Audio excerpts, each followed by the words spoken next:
বন্ধুরা, আমার তো মনে হয় কাল রোহিত শর্মার শেষ ম্যাচ ছিল মুম্বাইয়ের তরফ থেকে।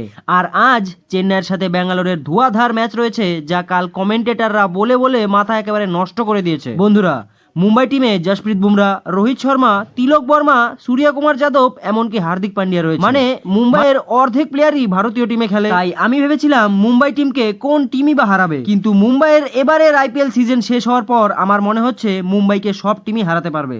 কালকের ম্যাচে মুম্বাই তো প্রথমে টসও জেতে, তারপর তারা ফিল্ডিং করার সিদ্ধান্ত নেয়। তারপর মুম্বাই বল করতে এসে কেএল রাহুলের সাথে লখনৌয়ের বাকি প্লেয়ারদেরও তেমন রানই করতে দেয়নি, কিন্তু নিকোলাস পুরান একা মুম্বাইয়ের সমস্ত প্ল্যান খারাপ করে দেয়। নিকোলাস পুরান মাত্র 29 বলে 75 রান করে লখনৌয়ের সমস্ত দর্শককে খুশি করে দেয়, যার ফলে 20 ওভারে লখনৌ 6 উইকেট হারিয়ে 214 রান করে 215 রানের টার্গেট দেয় মুম্বাইকে। আর মুম্বাইয়ের ক্যাপ্টেন হার্দিক পান্ডিয়া তো এবারের পুরো সিজনে এত খারাপ খেলেছে যে তার নিজেরই টিম থেকে বেরিয়ে যাওয়া উচিত। সূর্যকুমার যাদব 215 রানের টার্গেট চেস করতে নেমে মাত্র 3 বলে 0 রান করে আউট হয়। তবে শুধুমাত্র কাল রোহিত শর্মাকে নিজের ফর্মে একটু দেখা গেছে। রোহিত শর্মা কাল 38 বলে 68 রান তো করে, কিন্তু তার রান মুম্বাইয়ের কোনো কাজেই লাগেনি। তারপর নামানধীর এসে ধুয়াধার ব্যাটিং তো করে, কিন্তু মুম্বাই লখনৌয়ের রান থেকে ততটাই দূরে থাকে যতটা দূরে আমরা করোনার সময় একে অপরের থেকে দূরে থাকতাম।